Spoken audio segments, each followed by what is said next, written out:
cream of the crop. Nobody does it better. Baby, you are so money and you don't even know it. I understood that reference. Morning, Mr. Hammond. Your mission, should you accept it, steal, destroy, shadow, disappear. assemble the team. And here we go.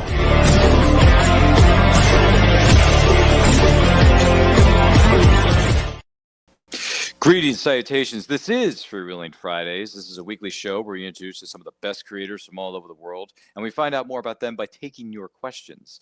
I am your host, Ryan of And I Quote Channel, and our guest on this week's episode of Freewheeling Fridays, is a gentleman who is not just a gentleman, but he's a gentleman, a scholar, one of the smartest people in the room. He's one of the hardest working individuals in the business, and he had me on his podcast couple months back, which you can find on my And I Quote collaborations playlist on the And I Quote channel. Please welcome the man, the myth, the legend, the badass Mama Jamma, the man who is so money.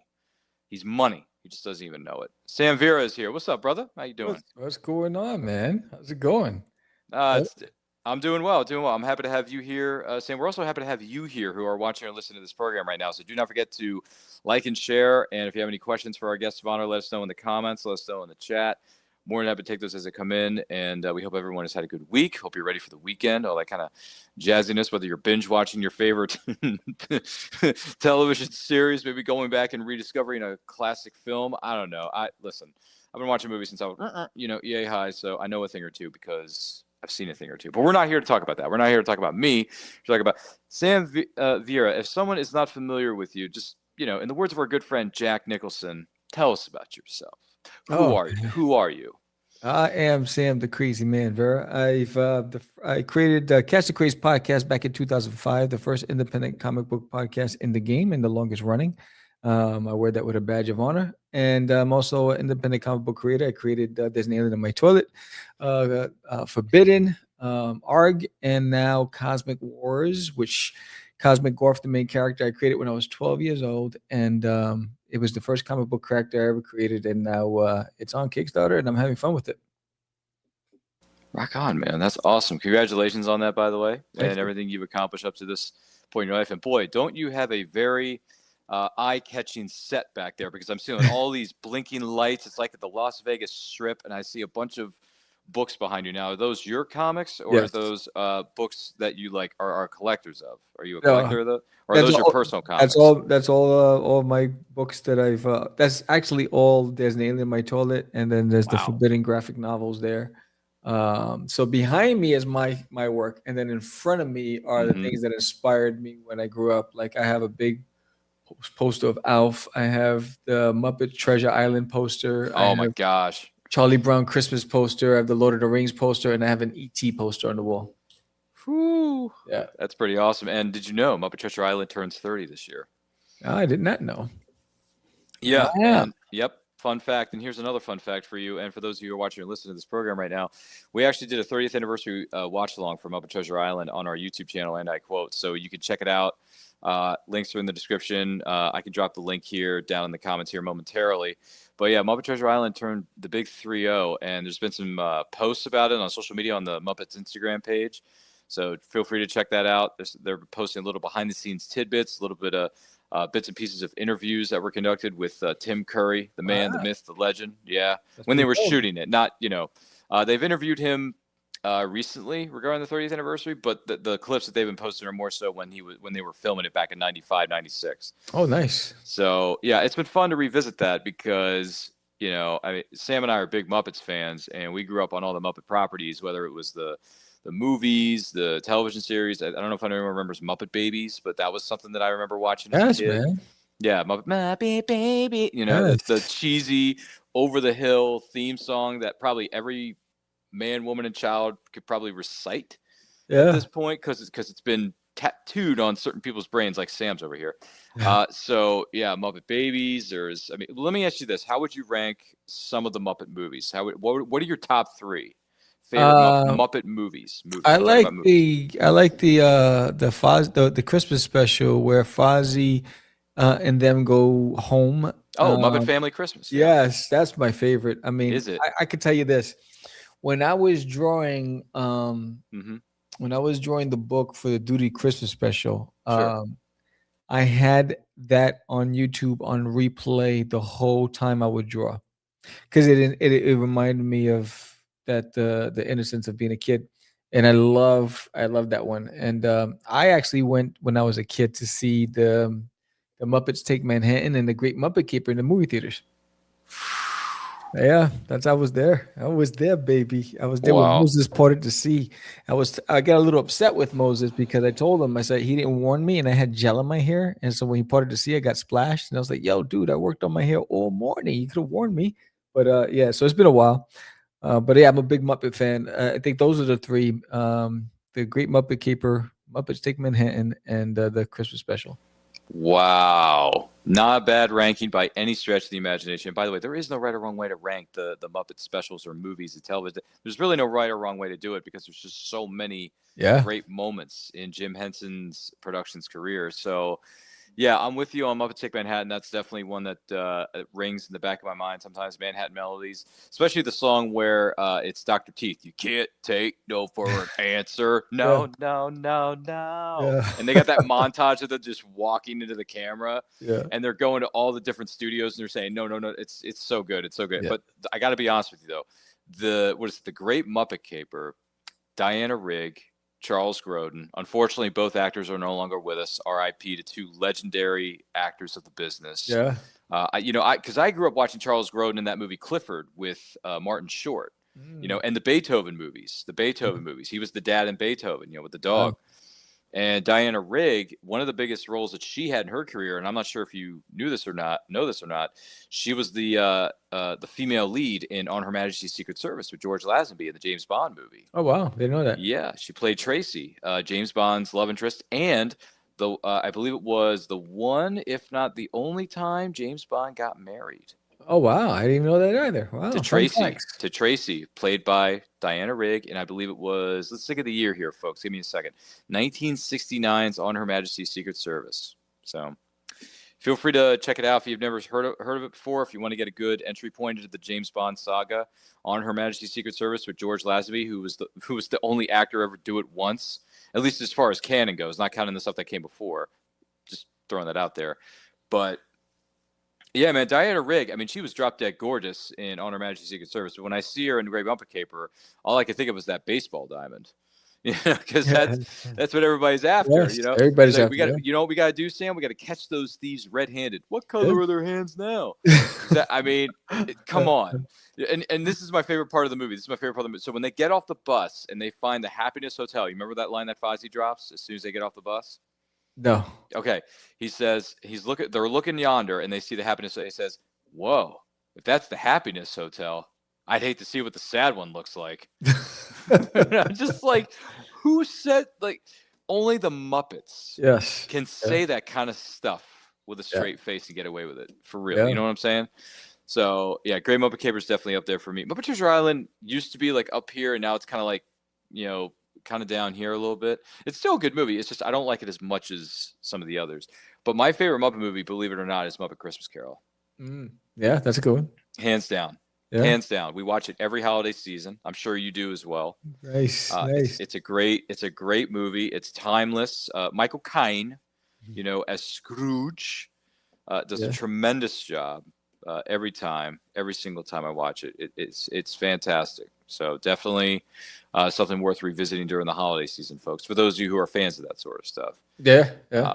Do you have a favorite episode of the classic, the original, the Muppet Show that ran for a couple of seasons? Oh man, remember that? Any celebrity guest stars that you really Sylvester Stallone, Rocky. Oh yeah. When he was on there. Yeah, he was. That's right. Yeah. Yeah. Mark Hamill was on there. Yeah, they were all on there. I mean, it's a smorgasbord of actors. I looked forward to those evenings when the Muppet show came on when I was a kid. That was one thing that we watched together as a family. Love it. Steve Martin was on there. Yeah. Who else? I think. Well, I know the singer. I know the singer. Rita Moreno was on there. Yeah, Diana Ross was on it too. Diana Ross. Who are the Supremes? What kind of a silly question is that? Who are the Supremes? You never heard of Diana Ross? Yeah. That's a line from Sister Act 2, actually. That I just dropped from. I don't know. Do you remember that movie, Sister Act 2, Back in the Habit with Whoopi Goldberg? Yeah. Yeah, Yes. that's a classic right there. You know, it's funny because because a lot of those actors in that movie were like up and coming at the time. You know, for perfect example, Jennifer Love Hewitt, before she was Jennifer Love Hewitt, Yeah. is in that movie Yeah. as one of her students in the Yeah. movie. And I'm thinking to myself, The Ghost Whisperer. that's right. Well, among other roles, yes. Yeah.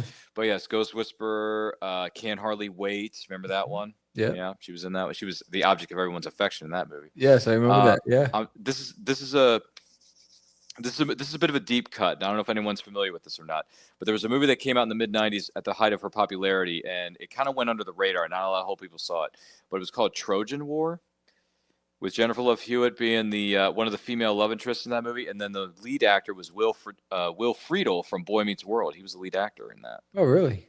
Yeah, so it's a rom-com about this guy who's kind of like a outsider or nobody at school, and he's trying to get a date with the most popular girl in school, who at the time is played by a very beautiful, and still to this day, Marley Shelton. Yeah, Marley Shelton. Think about that for a minute. Think about that. And he realizes that he should have been with the other girl all along, and that other girl just happens to be his best friend, Jennifer Love Hewitt. Ah. And that's actually how Will Friedle and Jennifer Love Hewitt started dating in real life. Did you know that? Did you know that they dated for a while in real life? Mm-hmm. Yeah. Wow. Yeah. Yeah. And then she makes a cameo appearance on, what is it? She was a guest star on Boy Meets World. Remember the television series? Yeah. She was on that. Mm-hmm. Yeah. So there you go. I know I'm kind of blowing Sam's mind right now with all these fun facts that are just oozing out of my mind. And I'm sure I'm blowing your mind who maybe watched or listened to this program. Notice growing up, it was her, and it was who was the other Alyssa crush? Milano. Oh Alyssa my Milano. gosh. From Charmed. Yeah. Sam from Who's the Boss when I was a kid, and then Charmed. I mean, it was just like Charmed, she was, yeah. Mhm. Those were the two that I had a crush on growing up, and Tootie from The Facts of Life. Oh, Yeah. okay. Yeah. That's an interesting Hollywood crush, Yeah. or list of Hollywood crushes. Excuse me, Yeah. because if we're going to compare notes here for just a second, and once again, this is Freewheeling Fridays, where the conversation can go completely off the rails at any time. Let us know if you have any questions for our guest of honor, Sam Vera. Let us know in the comments. Let us know in the chat. Love to hear from you. My crushes were Kimberly, the Pink Ranger from Power Rangers, Amy Jo Johnson. Yeah, Okay. that's right. Kelly Kapowski from Saved by the Bell, Tiffany Thiessen. Kapowski. Wow. Yeah, baby. Tiffany Amber Thiessen. Come on now. Yeah. You got to remember Tiffany Amber Thiessen. I do. Yeah, she does a lot of stuff on Facebook and TikTok. Social media. Yes. Yeah. Ambassador, I would say. Let's see. Who's another crush of mine? Catherine Zeta-Jones from Mask of Zorro. Oh, wow. Yeah. You know, she's still beautiful to this day, but I mean, I would have loved to have gone on a date with her back in '98 when that movie came out, man. My gosh. Yeah, she is stunning. Oh my gosh. Mask of Zorro. Please tell me you've seen that. Yeah. Oh, it's so good. Yes. So good. Yes. It's one of the best. It's to me, it's one of the best action movies ever made. And it's a film that holds up. You know why? Because practical effects make the movie that more realistic. Yes. You know? So I got to give it to Hollywood in that regard. Practical effects were, and a lot of good stunt work was in that movie too. Yeah. So Catherine Zeta-Jones is one of my crushes. I'm trying to think, who else did we have a crush on back in the day? Well, I mean, no. Jennifer Love Hewitt came a little bit later on. Yeah, I mean, at least for me anyway. I mean, to a certain degree, Denise Richards was certainly. If you saw her in Starship Troopers in a film that we don't want to talk too much about here on this show, but it's called Wild Things, just Google it. You'll understand what I'm saying. Nev Campbell's another one, brother. Yeah. Nev Campbell, Party of Five, with the Scream franchises. Hello, Sydney. Yeah. Speaking of which, are you gonna go out and see Scream 7, the new one? No. No. No, I haven't even seen the last two. Oh, so you're a little behind the 8 ball. Yeah, I haven't even seen a lot. I mean, I haven't seen a lot of things. I mean, what I'm watching now is Yeah, what are you watching now? What is on your list? Agent. What's it called? Night Agent. Night Agent. Who's in that? Anybody we know of? No, it's an up-and-coming actor, and it's about an agent that works for the government. A night agent is basically when you have an undercover agent across the world, and they're in need of help. Oh. They call this number, and it goes to the night agent, and they're the ones who's supposed to dispatch resources. And then he gets caught up in all this stuff. It's pretty cool. There's season 3 right now. Just started. Okay, what streaming service is this on? Netflix. Netflix. All right, gonna have to write that down. Write that down, folks. Write it down. Your next obsession is right But I here. want to see Warhammer. Mm-hmm. That's coming to Netflix with Henry Cavill, right? Alan Richardson. Oh, okay. Yeah, Isn't Henry Cavill producing it or something? I think so. Yeah, he's Yeah, producing it. but Alan Richardson. I mean, ever since he's done Reacher, he's just been taking off. Oh yeah. That's another show I gotta sit down and watch one of these days. Is Reacher. That's a good one. I love Yeah. it. I'm waiting for the next season to come out. Yeah, people are itching, scratching, and clawing for another season of Reacher because Alan Richardson is built like a truck, man. Yeah, it's massive. Dude, that guy went from. I mean, if you saw him on Smallville as Aquaman back in the day. Oh, what was that comedy that was like a college student that he was in? Blue Mountain State. Yeah, Blue he Mountain was State. in that. He was a thin, and then all of a sudden, next he's this massive gargantuan. I know. He's like I said. He's like he's like two semi trucks. Yeah. Or two 18-wheelers just came together and made Reacher, and I'm like, dude, how did this guy get so jacked? Yeah. My God. I mean, he could probably break Aquaman, / Jason Momoa's neck at this point. Yeah, if they did Fighting American, he'd be good a candidate for that one. That's actually a good point. See, so this is why we pay Sam Vera the big bucks on this show, fellas. No, but it's a good idea. I mean, hey, it could happen, right? I mean, Or Supreme. Yeah, is this? Yeah, that's another one, right? Yeah, that was from. I think Supreme was Image Comics. Oh yeah, okay. I'm trying to think of it now. It's just, yeah, I think it's coming to me. But still, it's a good idea for sure. I digress. There's a lot of there's a lot of characters you could play. I mean, well, let me ask you this: Are you? How do you feel? This is one of the movies that's getting a bit of. I mean, it's getting attention, and I'm curious to see how it goes. But I don't know what's going to happen necessarily. What are your thoughts on the trailers or some of the promotional materials we've seen up to this point for DC's Supergirl, for the new Supergirl movie coming out later this summer? Are you familiar? Have you seen the trailer at all? I seen something a few months ago. It didn't resonate with me at the time. It was the one with they showed Astro or the Superdog. Well, you mean Crypto? Crypto, that's what I mean. Crypto, that's the Astro. Yeah, I seen it, but it didn't click. So I'm optimistic. We'll see what happens. All right, because Aquaman is trading in his trunks for badass biker threads for Lobo. Was playing yes, Lobo, yeah, that is cool. I mean, is Lobo. I mean, when you think about it, he's like made for that role. So I think he's gonna kill it. I think he's just gonna blow it out the water with that one. I heard he's been lobbying for that part for like the better part of like 20 years. Yep. Or something, which is insane, by the way, that you're lobbying for a part in a comic movie. It's insanity times a billion. But no, I mean, look, I saw the trailer. I like Supergirl because I'm a fan of Superman. Superman's a favorite character of all time. # those are the facts of this case, and they are undisputed. But that trailer didn't wow me either. But I'm hoping to be proven wrong because we've seen bad trailers for good movies. We've seen good trailers for bad movies. Like because this happens with marketing all the time, right? It happens. Yes. But I'm interested to see where it goes. I think Millie Alcock, who's playing the new Supergirl, looks good in the suit. I think she's beautiful. I think she's gorgeous. I think she's good. She's a badass mamma jamma. I just hope that she can prove herself in this movie as the new iteration of Supergirl, because the last good iteration of Supergirl that we've had, not so much on the big screen, but just in general when it comes to forms of media, at least for me anyway, was Laura Vandervoort on Smallville. When she was on Smallville in season 7, and then she made a few appearances here and there in seasons 8, 9, and 10, respectively. Don't get me wrong.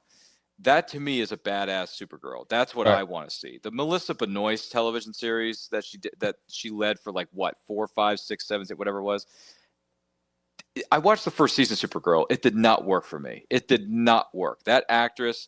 Listen, say what you will. She's a good singer. She's a good actress from Glee and all that stuff. But that is not my Supergirl. That is not not even close to who Supergirl should be, at least in my opinion. Right. So that, in the words of Randy Jackson, it's a no for me, dog. But I'm looking forward to seeing what this new girl, Millie Alcock, is going to bring to the table. We'll see. I mean, the movie could fall flat on its face, be a huge box office failure, or it can make some coin and we can get more Supergirl, which I'd like to see. Yeah. So I don't know. The one trailer that really confused me, and this trailer actually dropped this week for everybody here in the chat, Lanterns is coming, and it's Kyle Chandler as Hal Jordan. Aaron Pierre, I think is how you say his name, is playing Jon Stewart. Have you seen the Lanterns trailer that dropped earlier this week? It was like 2 days ago. Okay, so This trailer was very different than what everybody thought it was going to be. It's very dark and very gritty. And granted, there's a mention of the suit. There's an image of the suit in the trailer. But these two guys, Hal Jordan is grizzled. He's battered. He's bruised. He's kind of like the old man Logan. Doesn't want to really do it anymore. He's training the new kid, which in this case is Jon Stewart. And he says, you got to wait a while before you get to the head of the class, son. Because I'm still Green Lantern. Like, I am the Green Lantern, and I say what goes.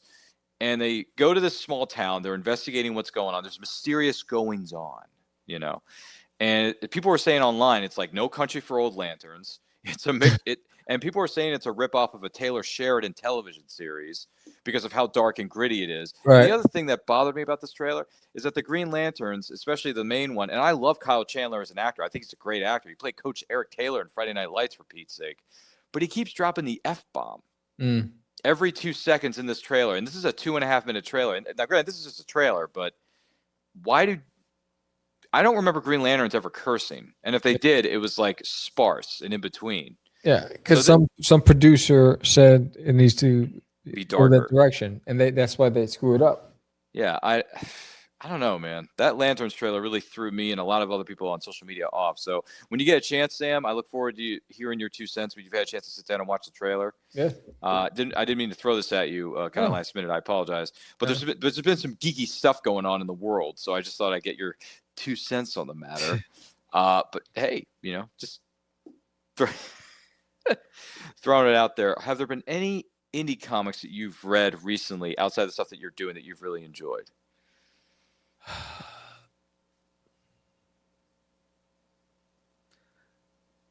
I am reading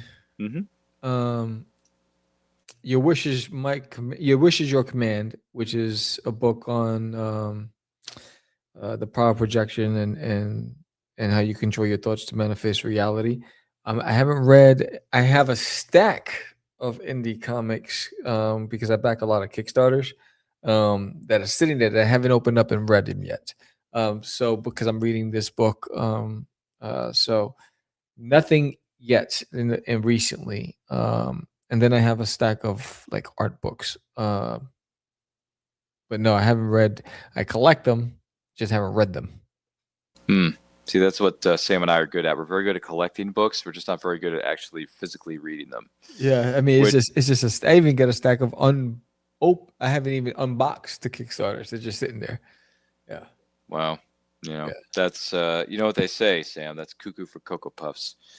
Yeah, it's tough because you know that as we get older, time moves faster, right? And man, so every minute I'm thinking about drawing or creating and then every time I step away from that, I feel like I'm not being productive.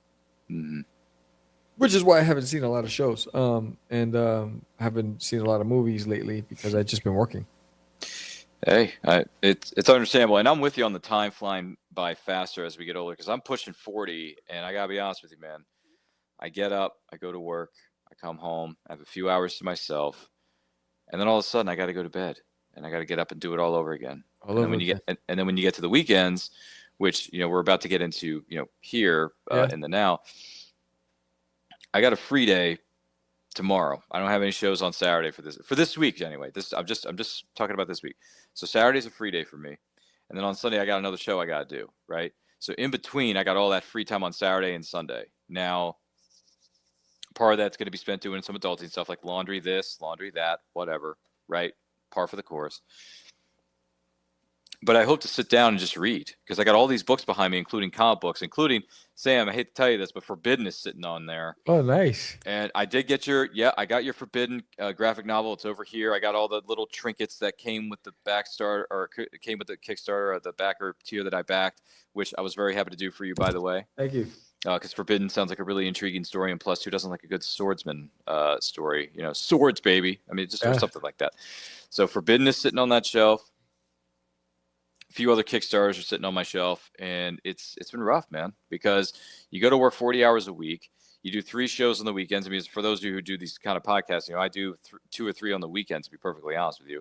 And then before you know it, the time is just gone, brother. So you gotta just sometimes we just gotta sit down, take a deep breath, and plan some stuff out, and you got to make it happen. You know, Yeah. you can talk a good talk, but you got the actions speak louder than the words. And character is who you are when no one is watching. Yep. So Yeah. And that's So the I- biggest thing. I yeah. think. I think for me, it's Mhm. because like Friday comes and it's Monday already, right? And so I'm like, wait, what happened on the weekend? So, I think it's just trying to accomplish one thing a day. Because there's so many things that happen throughout the day, and there's a lot of distractions, and I have a full-time job too, and so I always try to. That's why getting up at 4:30 in the morning, I always get to either start a page or finish a page that I'm working on for the book, and then I work out, um, walk my dogs, feed them, and then I go to work, and then I come back, feed the dogs, eat dinner with my wife, go into my office, and just create and do it all over again, and then until I fall asleep at the draft table, and then I go to sleep, and I get up at 4:30 and do it again. So but I try to make sure that I draw something each day, and I get closer and closer um, to finishing the project every single day. Because as soon as this project ends, I'm on to issue number 8 of There's Nail in My Toilet. So I have to draw every day. Jeez. Hey, you're a badass mamma jamma. That's what I gotta say about that. But yeah, no, there was a story I was in the process of writing, and then I'm writing it because the requirements that they're looking for submissions are 15 to 35K when it comes to the word count. Yeah. And I've never written anything more than 5,000 before. I've never done it. So I am attempting something new and different, which it's scary, but at the same time, it's exciting. Yeah. Because I want to push myself to write these kinds of stories that can be a novella type length story, right?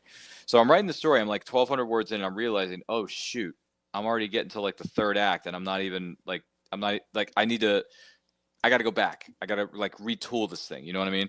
So I got this thing, and it's called a whiteboard.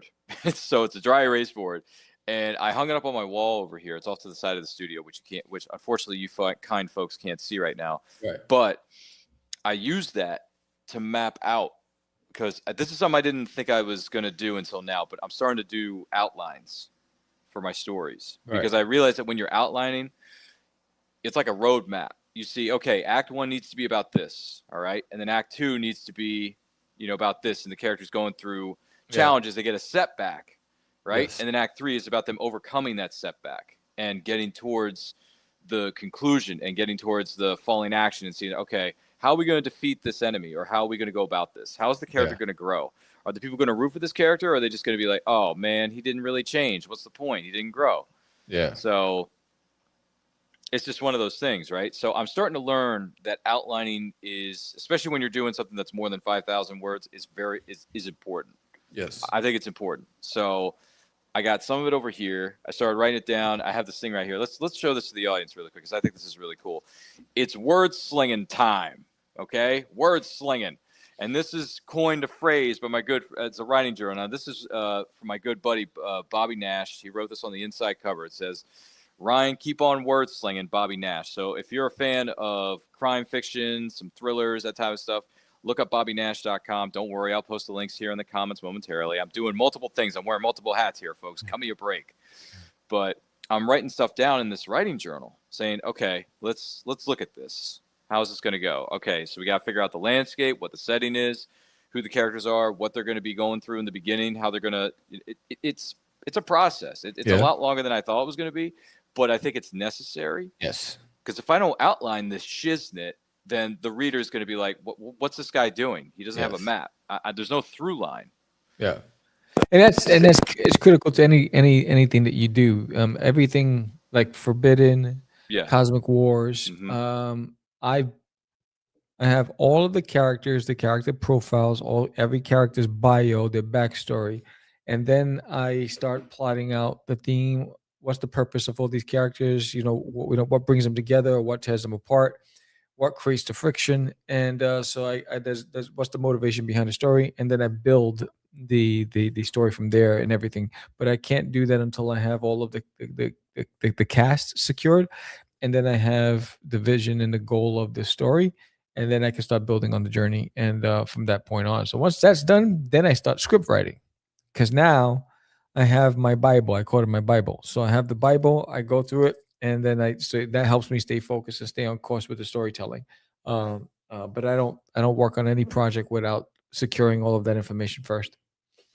So in other words, that's our PSA for tonight. Outline. The more you know. See, there you go. See, I There you did go. it, Sam. I did it. There you go. There's a phrase from the Wayback Machine. Yes, and that's one to grow on. This, I mean, I've heard it so many times. It's kind of tattooed on my brain at this point, brother. I got to be honest with you. The more you know, it's good. But it is important, yeah. So I'm in the process of outlining this story. It's a fantasy coming of age story about, just to give everyone a quick idea, because I don't want to give too much away, but it's about a kingdom, and there's a group of sorcerers/sorceresses that live in this other part of this world, and one of them is kind of getting tired of coexisting with the humans, and he wants to get a bit greedy, do some stuff that we're not really, as an audience, we're probably not happy about that he's doing. And our hero is going to go through some unfortunate situations, and he's got to find a way to dig himself out of it.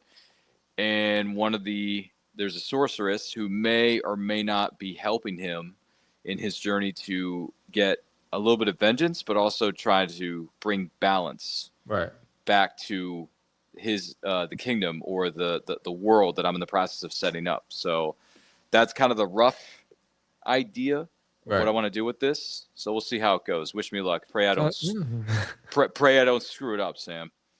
Nah, I think you're on the right track. Yeah. So we'll see how that goes. Once again, this show isn't about me, but I keep making it about myself. I don't know why. It is about Sam Vera. It's not about me. Lou is here. She's saying hello, everybody. What's up, Lou? Good to see you. Hope everything's well in your neck of the woods. And let's talk about Lou for a second. Lou is very supportive of other people, and she's very supportive of this show. She's supportive of Sam. She's supportive of. I mean, Lou, let me ask you something. How big is your Rolodex? Do you see what I'm saying? Because I feel like you support 300-400 people a day or something. And Lou did a variant cover for Cosmic Wars. Oh, she did, didn't she? Yes. Okay. It's a Frank Frazetta homage to Frank Frazetta Conan. Oh snap! Yes. Really? Yes. Damn, boy, that's HOTT. Yes. Yeah, Lou, you're moving up in the world, girl. Damn. That's badass. She's dope. It came out beautiful. That's awesome. Congratulations to Lou, and congratulations to the creative team on that one. That is fantastic stuff. It really. What am I trying to say here? It really is. So speaking of which, let's what the hey, dive into this here. So Cosmic Wars, Guardian of the Arthenian Star. Am I saying that right? Yes, you are. All right, I'm pronouncing things right. That means I get to keep my job, Pops. You're not going to take this away from me. You're not going to do it. So for someone who's never heard of this character, never heard of Cosmic Wars, what exactly is this, and how did it come about? Well, let's start with the beginning. So Cosmic Gorf, which is that character, I created him when I was 12 years old, and at that time, it was my imaginary friend, and his name was Scrungy. And so I gave form to my imaginary friend. And then he started evolving, and I watched a television series called Too Close for Comfort. And the dad was a comic strip artist, and he was drawing a comic book called Cosmic Cow. I loved the title Cosmic in front of the name. So I was like, oh, I want Cosmic Gorf. And that's where the name came from. And then Gorf, the design, I mean, you could see the influence from just Jim Henson's Fraggle Rock and Dark Crystal and whatever. But then I wanted him to be a hero. And so my mom used to read these Fabio books, these fantasy novels with Fabio on the cover with the long, luscious hair. So I was like, he's got to have the hair. And then, I was a big Conan fan, Conan the Barbarian. So, Conan always had these big, giant swords and muscular. So that's all of that stuff influenced how Cosmic Gorf was formed. And then I started working on the world building. It's like, all right, so he's a hero. He's a protector. What's he protecting? And that's when I came up with the Arthenian Star.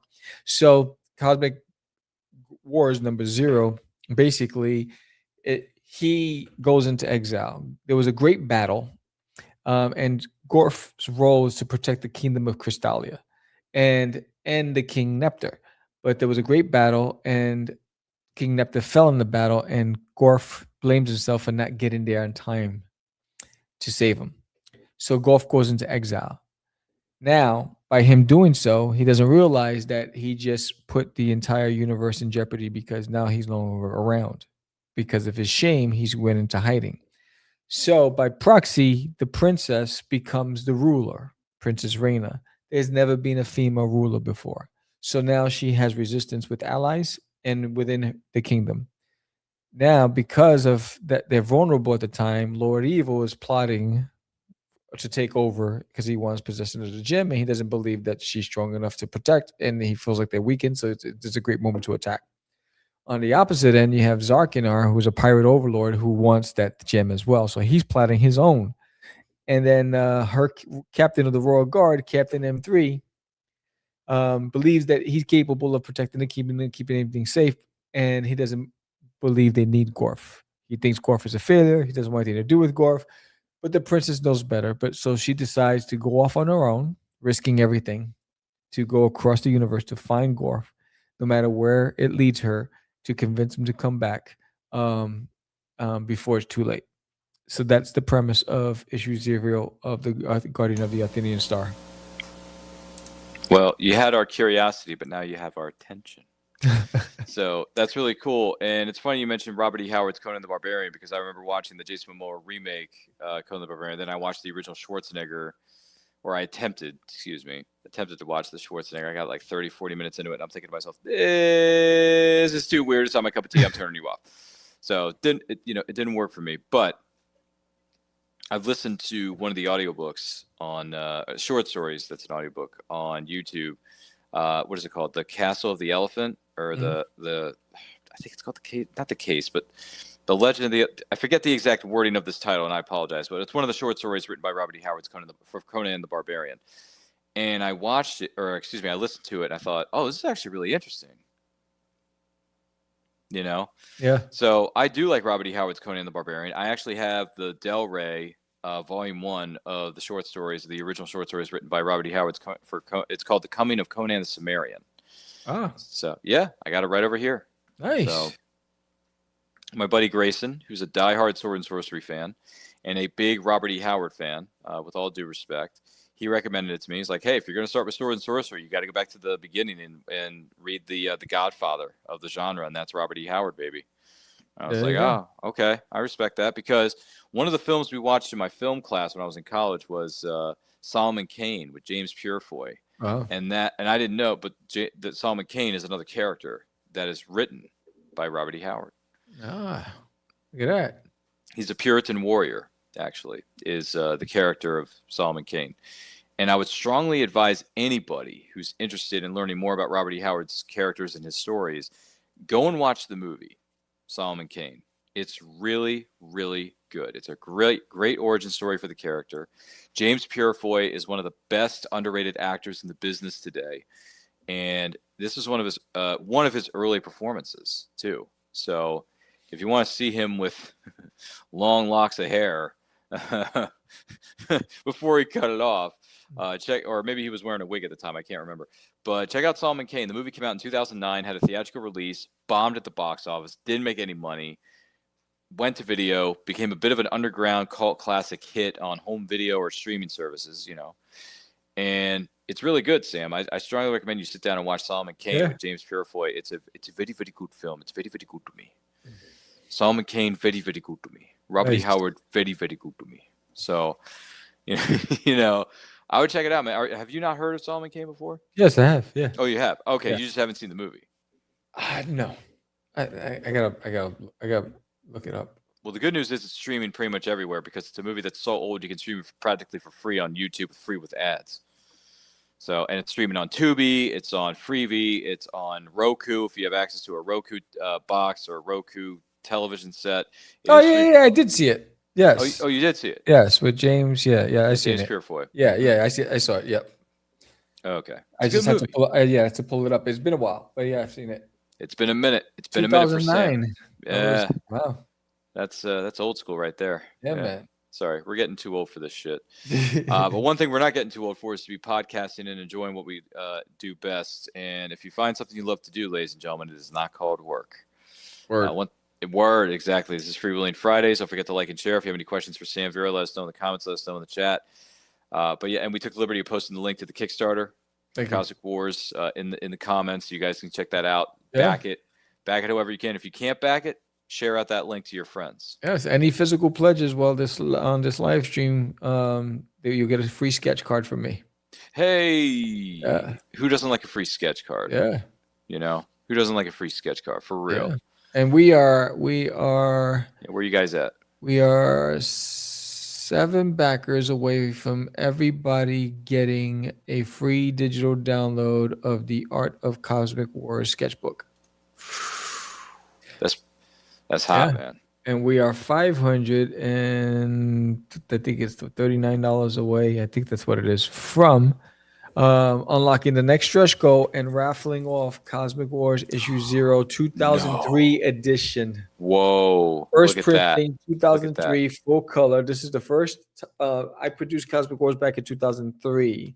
And this is what it looked. This was the cover. This is what it looked like back then. And so I will be raffling off when we hit the $2,000 mark.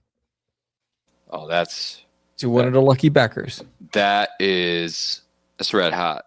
Issue 1, this is issue 0. Issue 1 sold on eBay 2 weeks ago for $100, and it's currently listed on Walmart.com for $104. What? From 2003. Yep. Wow. Yes. That is. And nobody has issue 0. I have the last 10. Oh, you have the last. Okay. Yeah. Well, that's a special collector's item, one might say. So yeah, back that campaign, fellas. Back the campaign, and there's lots of great tiers on there too. Some great covers, great artists, great creative teams working on this. And as you point out with Lou, she contributed a good-looking cover for this bad boy. So you got to get that cover. I mean, her cover is amazing. I mean, it's a hot one, and every physical backer gets the free 4-inch Cosmic Guardian sticker. Oh, really? You become a defender of freedom. So this is free. Look how big that thing is, right? So this is free with all physical backers, and then everybody who backs $25 or more will get this limited edition trading card of Cosmic Gorf. So there's plenty of stuff, and we already unlocked a Zap sticker. So all physical backers are getting the Zap sticker, and we're close to unlocking the next, which is a nice print of Gorf battling Lord Evil. Lots of good stuff, a lot of great stuff to walk away with, but even more important, a great story. Boy, he's not lying.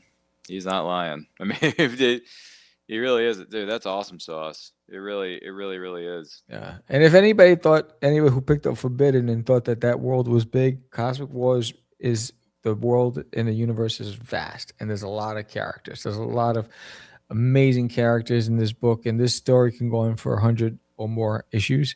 Really? I wrote it that way, and I mean we have Zanzarax, we got Zarkinar, we have Lord Evil, we have Professor Ramses, we have Whimsy and Zap and Princess Raina and Captain M3. I mean, there's just so many characters in this series, and just the heart of the story is amazing, and I know that you'll love it. And if you're a gamer, this is a comic for gamers too. I mean, if you're a gamer, you're gonna love this. So, if you're a comic reader and you want some adventure and excitement and something different, this is that book. Give it a shot. Only 8 days left. I gotta tell you, Sam Vera, you're one heck of a salesman. I mean, honestly, you're just, in the words of Maurice, you're too good. You're just too damn good. Anybody remember Little Monsters from way back when? Anybody remember that? That's Howie Mandel right there, man. That was when he was comfortable wearing makeup. Yeah, Bobby's World. Bobby's World. Yeah, that's another show I remember seeing a couple episodes. I didn't watch a whole lot of it, to be honest with you, but I did watch some of it as a kid. There was that. There was Life with Louie. There was Hey Arnold, which was another animated television series. Anybody remember Hey Arnold? Yeah. But the kid with the giant football head. You remember that? Yeah. Football head. Helga had this weird obsession with him. She actually had a shrine in her room dedicated to Arnold. And I'm thinking to myself, but this girl hates him, but she loves it. It's a complicated character. I'm not going to go into it. But no, honestly, that girl, I don't know what was going on when they were creating that show, but I'm thinking, why would you make Helga the person who hates him the most, but also loves him the dearest? I don't get it. Yeah. I really don't. That is some for me anyway. That's a bit odd behavior. You know, Yeah. I'm not really sure. I don't know where I'm going with this. You know what, Sam? You're kicking tail. You're taking names. I do have a few things I want to go over with you if you have a moment to spare. Yeah. But before we do that, I want to share something with you and with you who are watching and listening to this program now. Once again, this is Freewheeling Friday, part of the Madness Entertainment Group. You can stream us on Roku anytime, day or night. And we got a lot of great things coming your way very soon. We also got an event that Nem and hopefully some other members of the Madness family are going to be attending. So we have this to share with you. Take a look. Coming to Kalamazoo, an event so epic that it must be seen to be believed. A celebration so grand it spans 3 days. Kalamazoo Comic-Con. Join us April 10th through 12th, 2026 at the Kalamazoo Expo Center, 2900 Lake Street, Kalamazoo, Michigan. Doors open Friday from noon to 7 p.m., Saturday 10 a.m. to 7 p.m., and Sunday 10 a.m. to 5 p.m. Meet legendary comic guests like Andrew Petboy, Bart Sears, Bob Hall, Corinne Roberts, Dan Monroe, Danica Davidson, Paul D. Story, Randy Zimmerman, Roger Schultz, Scott Prosima, and Tim Seeley. They're all ready to sign, sketch, and share stories from your favorite comics. And that's not all. Rub shoulders with other special guests, including Blake Foster from Power Rangers, Daniel Logan from Star Wars, Hunter Dino from Power Rangers Dino Fury, Jason Douglas, the voice of Attack on Titan, Megan Shipman from My Hero Academia, Morgana Ignis from Hell of a Boss, Natalie Von Sistine from Dan to Dan, Tiffany Vollmer from Dragon Ball, Young Ye from Like a Dragon, Georgina Leahy, Christina Gailey, Christine McCulfer, Jesse Milo Miles, Kristen Simmons, and the amazing Pink Opal cosplay. Dive into non-stop activities, thrilling panels and Q&As, autograph sessions, photo ops with stars, a massive exhibit hall packed with comics, merch, and collectibles, artist alley showcases, epic cosplay contests, gaming tournaments, kids zones for family fun, and so much more to geek out over. Don't miss this ultimate celebration of comics and pop culture. Grab your tickets now at grcomiccon.com. Prices start low with 3-day passes for the full adventure. We'll see you there, heroes.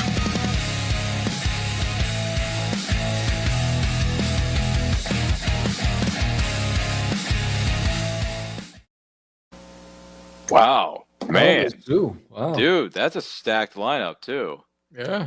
Some really good voice actors and legendary Power Rangers. And yes, I've met Blake Foster. I believe I've met Hunter Dino. Have I? No, I haven't. Haven't met Hunter Dino yet, but it's going to happen one day.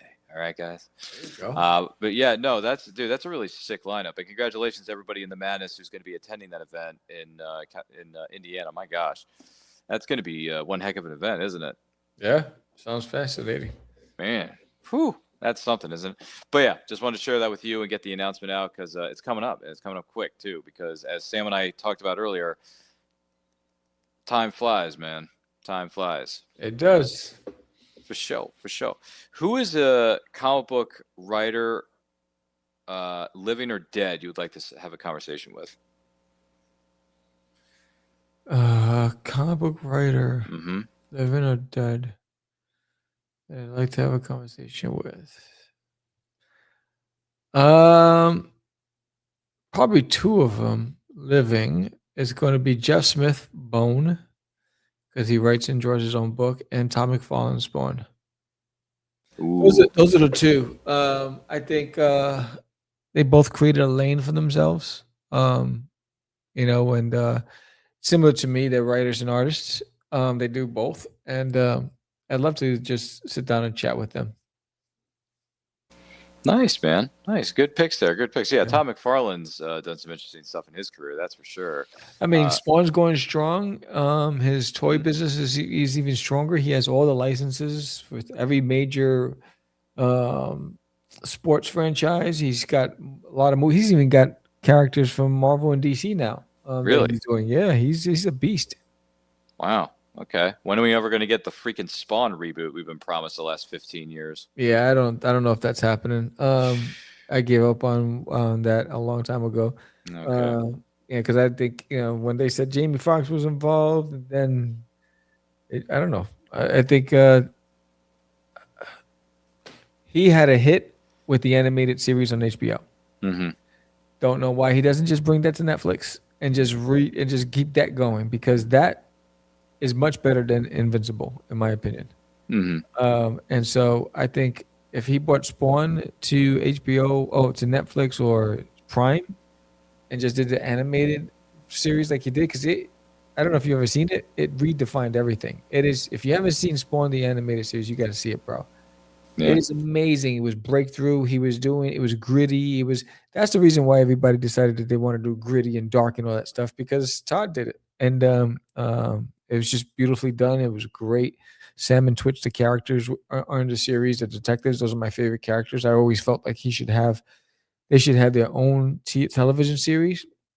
If you take, Seven meets, the Supernatural, that's what you got with Sam and Twitch. Um, I think it's just, I don't know what the problem is. I don't know if it's him not wanting to lose creative control, but I think he does. He doesn't have to wait if he just produces the animated series. I hear it. No, I've been hearing good things about that show over the years. I just have yet to see the animated series of Spawn, and I believe Keith David was the voice of Spawn. Which, it was by the awesome. way, I mean, he goes back to the '90s being the voice of Goliath in Gargoyles. So Yeah. he's a badass mamma jamma. And yes, I've actually met him. He signed an 8x10 of himself as Goliath from the Gargoyles television series, because that's the thing I remember watching as a kid on Toon Disney. What was it? Toon Disney, I think it was, or Disney Channel, whichever. It's one of the two. So, but then again, what has he not done? That actor's been in like 40,000 different properties over the years. I interviewed Greg Weisman.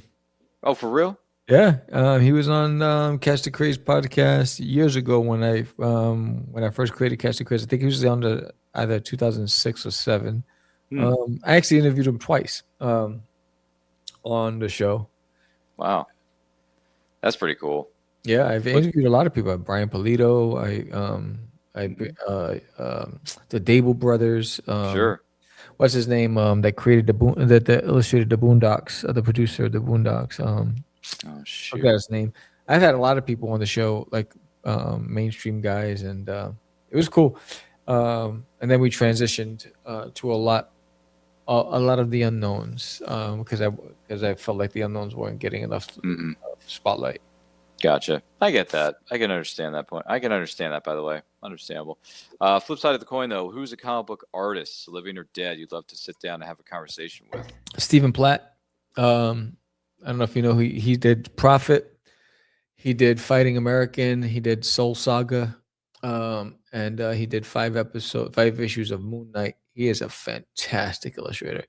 It would be him, Todd McFarlane, Jeff Smith, Bone, dead, Charles Schultz. Definitely. Oh yeah, man. Peanuts. Oh my gosh, yes. I love to talk to Jim Davis. I believe he's still alive. Garfield. Oh, the voice actor? No, the creator. Oh, the creator of Garfield. The illustrator. Oh, no kidding. Yeah. Wow. Okay. If it's just. Oh, and then of course Stan Lee. He's a writer himself. But With us, unfortunately. Yeah, I think those are the guys I love to just sit down and just listen. Just let them talk. I just want a cup of coffee and just let them talk. Just let it ride. Let it ride. Gotcha. Charles Schultz, I'm with you on 100%, because we all grew up watching The Great Pumpkin, Charlie Brown Thanksgiving, Charlie Brown Christmas. I actually remember watching this movie. I don't know if you remember this one or not. Race for Your Life, Charlie Brown. Where they're at the summer camp and there's a group of bullies who are pushing them around, and there's a boat race that they have to win. Oh yeah. But it's also a battle of the sexes, because Charlie Brown's with the dudes, Peppermint Patty's leading the girls, and then the bullies are caught in the middle of it. Yeah. Snoopy and Woodstock got their own little sailboat that they're having their little misadventures on, and they're bumping into each other and all that other nonsense. So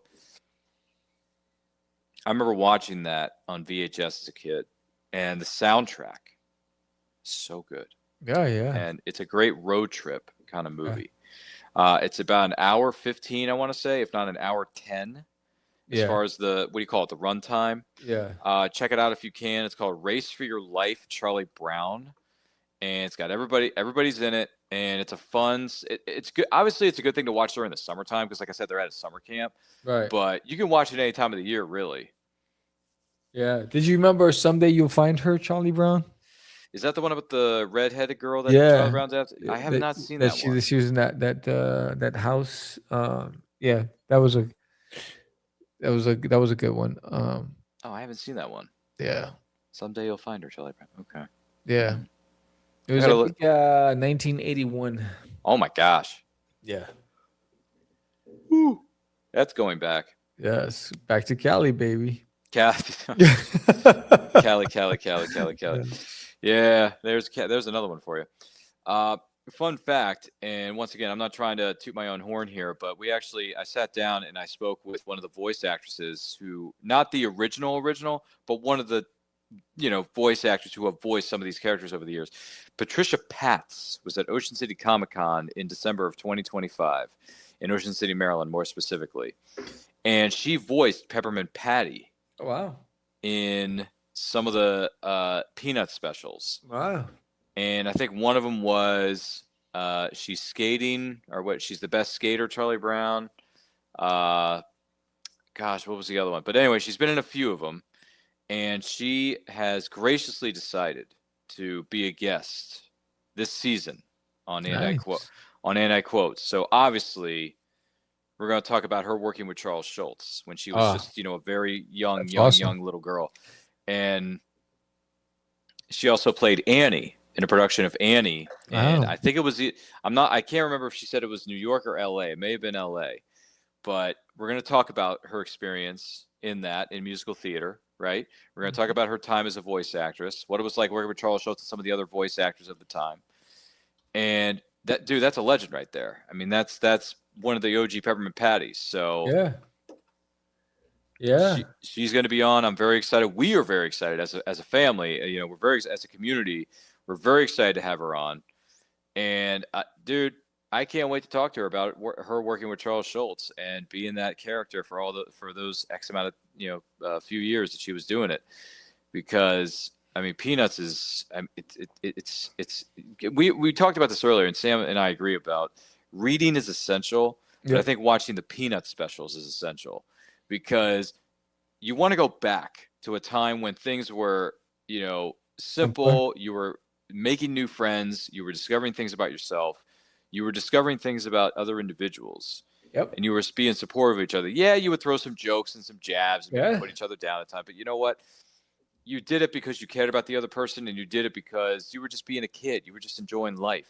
Yep. You didn't have these things called responsibilities. You didn't have these things called paying bills. We didn't have these things called going to work for 40 plus hours a week. Listen, I got 2 jobs a year, and I'm working full-time at one job, part-time at a job at my local university. That's 43 to 45 hours of my week gone because that's work. It's work. Yeah. You got to pay them bills, boy. So I make the coin to keep the lights on, but I do make sure that I make some time for going to conventions and being with my crew, because being with fellow nerds like Sam here, those are the people I enjoy being with the most, because Sam's a storyteller. I'm starting to get into writing myself. I had a story published last year. I'm trying to write some more stuff and get some more stuff published now. And Sam and I have some of the same fandoms, and that's the beauty of going to these conventions, because you find people who are part of your tribe. Yep. And you want to vibe with that, because look, we go to work because we have to, right? But if we had our option, I'd rather go to a Comic-Con every single weekend. If money was no object, Sam, this is what you and I be doing. Yeah. You'd be tabling at every show, making money, telling your stories, getting your stories out to the general public, right? I'd be going there to network, and I'd be going there to hang out with my peeps, and then I'd be going there to meet some big name celebrities, and hey, maybe I can get them on the show. Who knows? Yeah, there you go. You don't know unless you try, right? You miss 100% of the shots that you do not take in this life. Yes, 100%. So, and Sam and I have talked about that once before, so I think it bears repeating. You want to take a shot, take your shot, because you only live once, and tomorrow is not guaranteed. Nope, not at right? all. Not No, at no, no. all. Yeah, today is today, right? Today is today, but tomorrow's That's no what I guarantee. say. That's why you have a goal, a daily goal to Hmm. accomplish something. And because it's just like with Cosmic Wars. George would ask me every year, "When are you going Hmm. to reproduce Cosmic Wars? When are you going to reproduce Cosmic Wars?" And because he's a big fan of the book, and so I remember sitting down and I was like, you know what? Because I keep saying when I'm done with Disneyland in my toilet, but it's like, what if that day doesn't come? And I never got to do it because Cosmic Wars was my first comic ever produced. So I opened up the crates, I went through it, and I was like, you know what? I got inspired again. And when I first pulled out the characters, um, it took me back to that 12-year-old, and I say it again, drawing cosmic, connecting with Orf again. It's like connecting with an old friend. And it reminded me of the time when you get out of school, elementary school, you go home, you do your homework, and then your buddy's outside on his bike, and then you get on your bike and you go, you both have a bag of chips and a juicy cup or whatever in your book bag, and you go endlessly riding to the middle of nowhere. No one knows where you are. And then you park your bikes and you sit on the hill and you just start talking and fantasizing and dreaming of things that you want to do in the world. And that's what Gorf reminds me of. It reminds me of just hanging out with an old friend. And so I decided, you know what? There's no better time than now to get it out there again and introduce it to a new generation. And I re-illustrated everything, rewrote everything, and it's a brand new, all new. No one's ever seen this version story, and I can't wait for people to read it. I'm telling you, from a nostalgic aspect, if you a lot of the things, all the influences. If you're a Conan fan, if you're a Jim Henson fan, um, you're gonna love this. If you're a gamer, you're gonna love this. If you just want to escape and just go into another universe and imagine, this is going to do that for you, and give it a shot.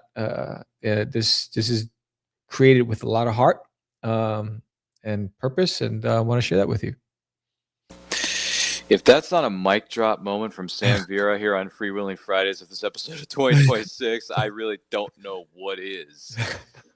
And if that is a true blue miracle, I don't know what one is. Sorry, that's a line from It's Christmas Eve on Sesame Street. Anybody remember that holiday special from back in the day? Because I remember watching that on VHS. I remember checking that thing out from my local library back in the day, Wow. son. Yeah, that's what I remember. And the good news is when you go on social media, this is one of the beauties of the internet. You go on YouTube, you type in Christmas Eve on Sesame Street, boom, it's right there. You can watch the whole thing. Wow. Type in Camp High Feather. Oh, was it? Okay. I'm not familiar with that, but okay. Yeah. Have you ever heard of the Great Space Coaster? No. Oh, there's What no is that? What is no it? news is good news with Gary Gnews. So okay, I gotta look this up.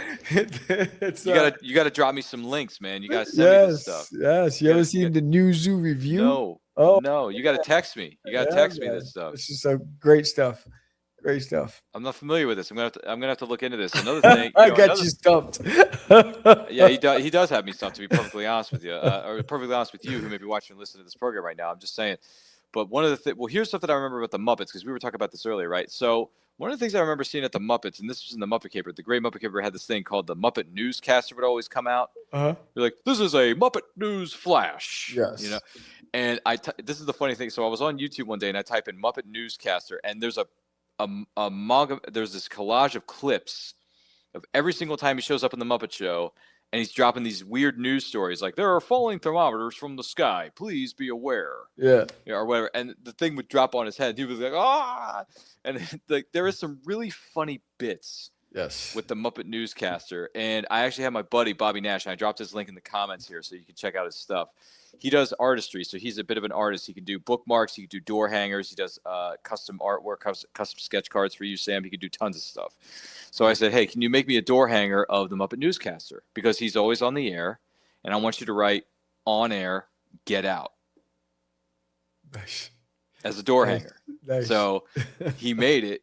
And it's on my door. It's on the other side of the studio. You can't see it, but there's a door behind this corner here, around this corner here, and it has that on it. So every time I'm doing a podcast, that thing is on the door saying, "I'm on the air. Nice. Get out. Like beat it. I got work to do, son." So yeah, that's Muppet News Flash. Times at 11. Future film at 11. Anybody remember that? Yeah. It's just one of those things, brother. It's just one of those things. What is one graphic novel that belongs on everyone's bookshelf that is not one of your own? Infinity Gauntlet. Going with the Marvel route, are we? Yeah, man. I read it every year. Really? Yeah. I own the same one. It's you could tell that I've owned it forever. I think I've had it for ever. So but I think I think it's a great story. I think when you do they've what they did with that, and I think it was George Perez, the artist. The amount of characters that they put into this story and told a story that from start, middle, and end that had a specific purpose and agenda, and they told it without overcomplicating it or under utilizing the characters. I thought it was just fantastic. So I think if you don't own that and you don't have that, if you're a comic book reader, if you've never read it, you got to give it a shot. It's fantastic. I've always wanted Marvel to do Infinity Gauntlet, the movie. They, they did the thing with Thanos, Avengers, because they didn't own all the characters. The other studios had the other characters, but I think now that they're merging, they got all the characters back. I can't wait to see what they do. But yeah, I think that's a fantastic one. Okay. I mean, a friend of mine actually bought Infinity Gauntlet at our local comic shop many years ago, and I said I would like to read it at some point. I just never got around to it, unfortunately. My TBR is like 100+ deep, man. It's terrible. I'm so or sorry. Bone. I mean, Jeff Smith's Bone. If you don't have that on your bookshelf, you never seen Bone or read it. I never even heard of it. Oh man, you know who Jeff Smith is? That's somebody you you gotta go check out Jeff Smith Bone. It's he's a one. I love his art style because it's simple and it's beautiful, but his writing is amazing. You got to check it out. Get Bone. I have every volume. Oh really? Yeah, it's beautiful. Okay, I got to keep that in mind. All right. Yeah. In the words of Captain America, I'll add it to the list. There you go. Captain America: Winter Soldier, which is the best MCU solo movie of all time. Solo movie, not counting the team ups. But that movie is just, in the words of Magneto. You like it better than the Wolverine? The Wolverine? Yeah. You talk like the 2013 film? Or are you talking about Logan? Logan. That's what I meant. Logan. Oh, well, here's the thing. Logan's not MCU. Logan's is part of the 20th Century Fox X-Men. Before they got picked up by more, but I know there's a multiverse. I know we're going to get the multiverse. I get that. But do I think it's better than Logan? That's hard. I'd have to sit down. What about Deadpool Wolverine? Well, here's the thing, and this is going to disappoint half the audience. I do not like the character of Deadpool at all. Did you see Deadpool Wolverine? Didn't see that, but I did see Deadpool, the original movie. I have seen the first one. Stop the presses before you talk. You need to see that. I'm telling you. I like my wife doesn't like comic book movies. Oh. We went to the theater to see this. The theater was packed. Did you? It was like being at a rock concert. Really? The screaming and the cheers and it was awesome from start to finish. Like it had you on your seat. I mean, what he did with bringing back fun to comic book movies, like when you want to really have fun, this is what Ryan Reynolds did. He brought back fun. He did it his way. He broke all the rules. He didn't follow any guidance from anybody. He says, I'm doing it. When you see some of these characters come into the shot and onto the screen that we've been loving for years, and they show up on this, he did a fantastic job with this. It is fun. It is fun. I have heard about the cameos that appear. So it is. I'm telling you, it's fun. You got to see it. It's what comic book movies should feel like when you go to the theater.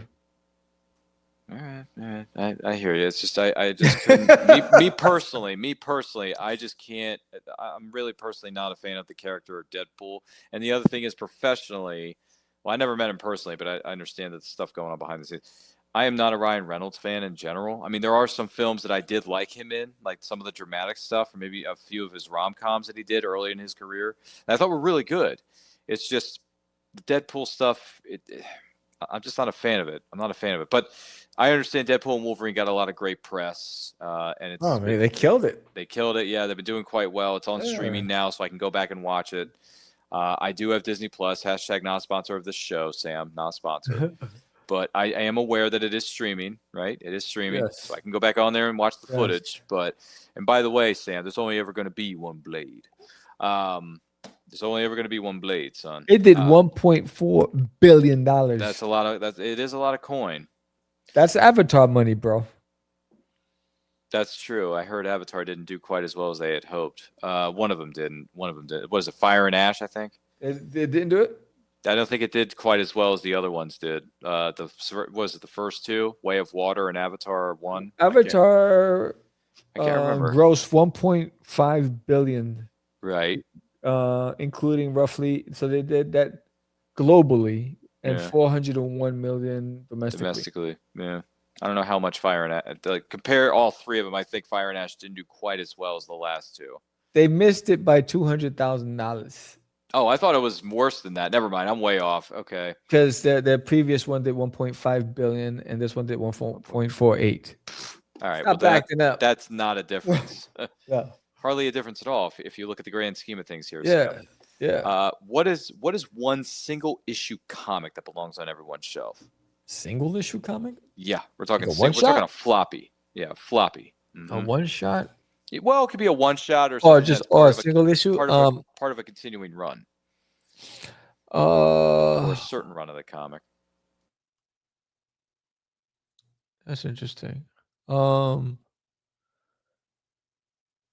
I'm an indie guy, but I got you. Weapon Zero. Oh, really? Weapon Zero by Top Cow. I thought that was, I love that comic book series. Or Battle Chasers. Interesting. Battle Chasers. If you don't own those comics, man, number one, the illustrators on those books, forget about it. They were amazing, and then the coloring on those books were like, it was out of this world. But yeah, I mean, those guys killed it. Okay. Battle yeah. Chasers. Yeah. Battle Chasers. That's a cool name, by the way. Battle Chasers. I think that's really cool. You never seen Battle Chasers? No, like I said, man, I don't know. Like some of the stuff you're dropping on my keister, I have no idea what it is. Battle chase, like I don't even know what a battle chaser is. I mean, I know battles and I know there's been chases, but I don't know what battle. You know Witchblade, right?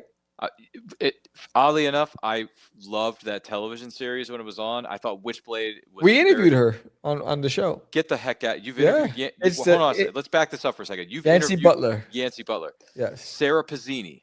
Yes. You've interviewed my Sarah Pazzini. Wow. Yes. Okay. What Big was she Apple like? Comic-Con. What was she like? She was such a sweetheart.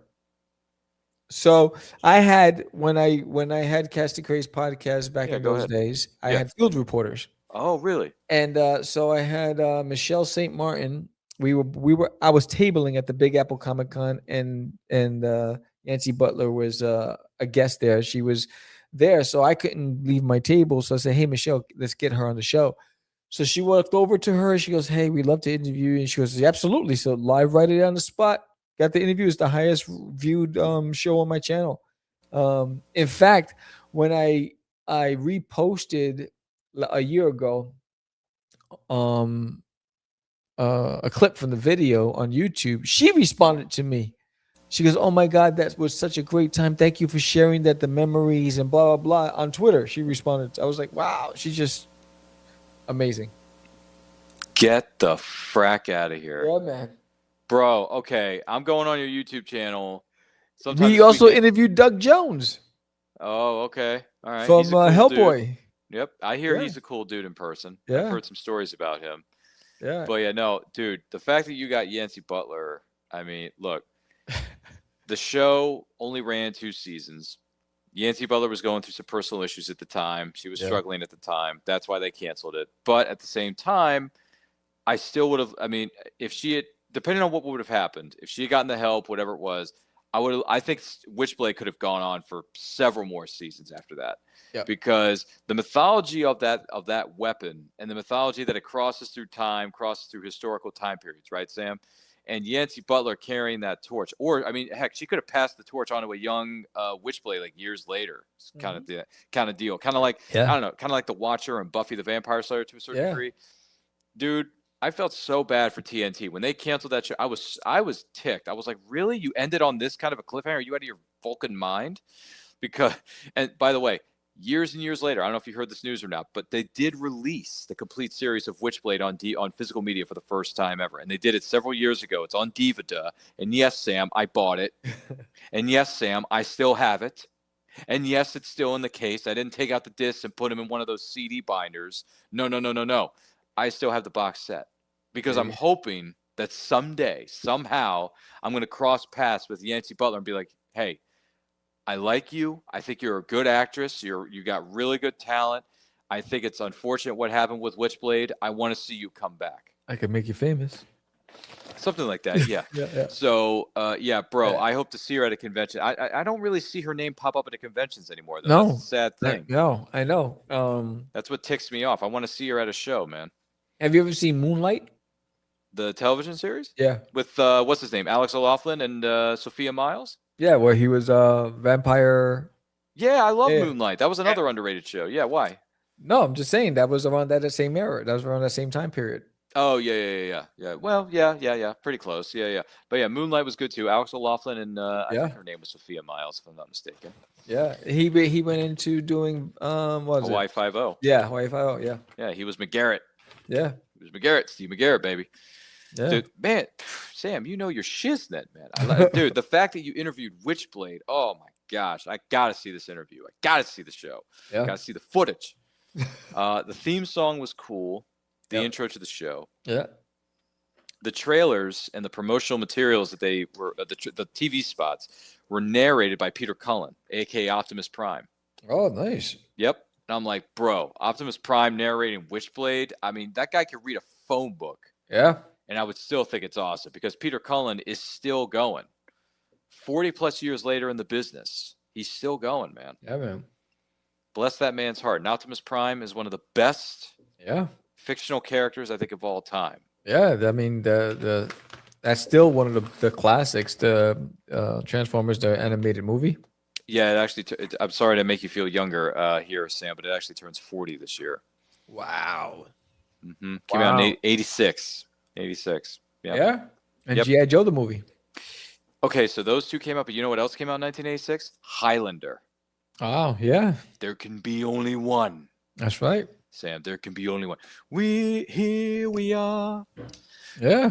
born to be king. Come on, man, you know the song. Anyway, we can't sing it. We're gonna get copied. But anyway, no, it's dude, Highlander. We did a watch along for that a couple weeks ago. Nice. It was fun. You should check out the footage. Nice. It was some good times. We're actually in the process of. Well, I'll tell you about it here in a second. Because like I said, it's not about me.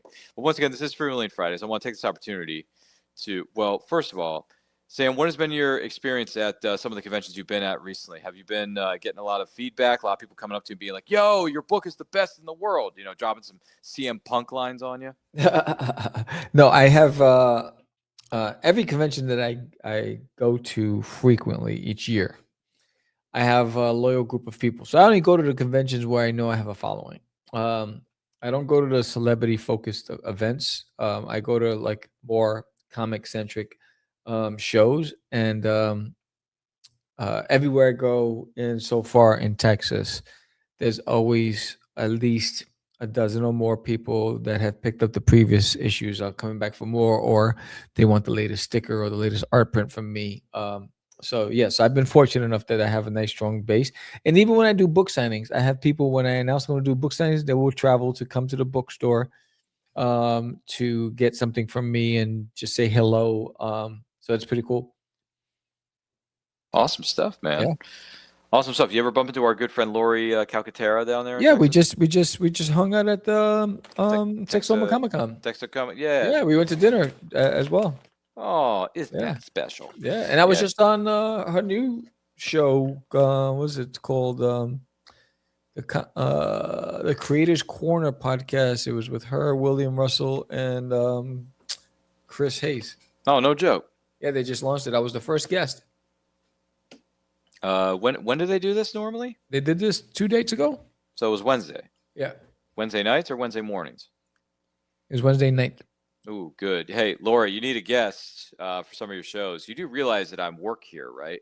I could do this too. I'm you just know? honored that they said they wanted to kick it off with the crazy man himself. I mean, yeah, because you're the GOAT. You're one of the best in the world. I mean, you're so money you don't even know it. Honestly, I'm telling you, your money, so freaking money. Show me the money. Yeah, exactly. Yeah, show me the money, Jerry. Or in the word, or for the other case with the podcast, I'm trying to pitch myself to.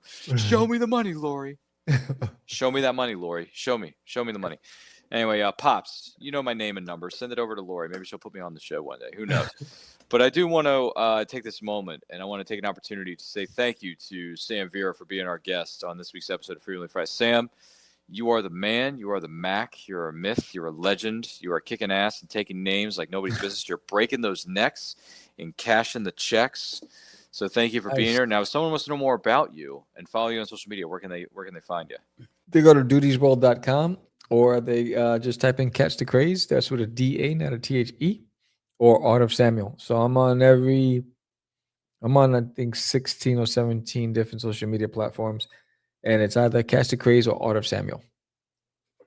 Very simple and to the point. To the point, yes. To the or point, every Tuesday, man. you can catch me every Tuesday night, 7 p.m. Central on Catch the Craze podcast. Yeah, and you may see Ryan the Quote on there again soon, because I had a good time the first time around. Yeah. So you know what they say these days, Sam. You got to make a sequel. That's it. So Yeah. got to get myself on catch the crazy. See, got to get him on that podcast, man. Get down with the get down. Yeah, we'll wait and see, man. I'm gonna check your schedule, find out what works for me, and we'll talk some things over. We'll have a good conversation. I think it'll be rocking and rolling. Yeah, man. For sure. Well, thank you, kind sir, for being here. Do appreciate it. You're the man. And my name is Ryan of And I Quote Channel. Follow me across all forms of social media. Where am I pointing to? Where is it? At And I Quote Channel. I do a show called And I Quote on Saturdays, 12 o'clock Eastern Time, where I interview indie creators from all over the world. Sam has been on there, I believe. And Sam, if you haven't yet, you're more than welcome to come on in. I Quote any place, anytime, anywhere, son. Just check out check out my links in my bios, as one might say. Also, we are on the road to 5,000 subscribers on the And I Quote channel. Once we hit that number, we're going to throw a live stream that will include special giveaways that your fellow person who's watching and listening to this right now, are going to be eligible to win. And by the way, the seasons are changing. We got hoodies, we got shirts, we got stickers you can add to your water bottles, and we got coffee mugs, notebooks, pens, all kinds of great stuff.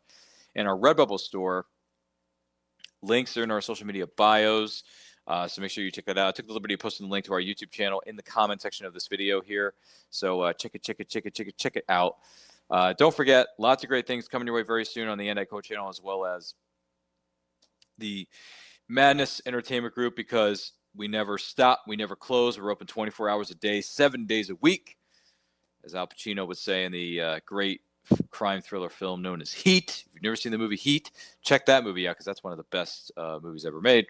But that'll do it for us for Freewheeling Fridays. We will be back Friday nights, 11 o'clock Eastern time. Oh, and by the way, for this weekend particularly, don't forget to spring forward your clocks 1 hour, because we lose an hour of sleep, Sam. I'm sorry to tell you this, but we're getting into springtime, and that means we got to spring forward, buddy. Got to spring forward. So thank you all for being here. Do not forget to like, comment, share, subscribe, ring the bell to notify when the videos go up or they go live. Remember, life is better when supporting indie creators from all over the world. Catch you next time.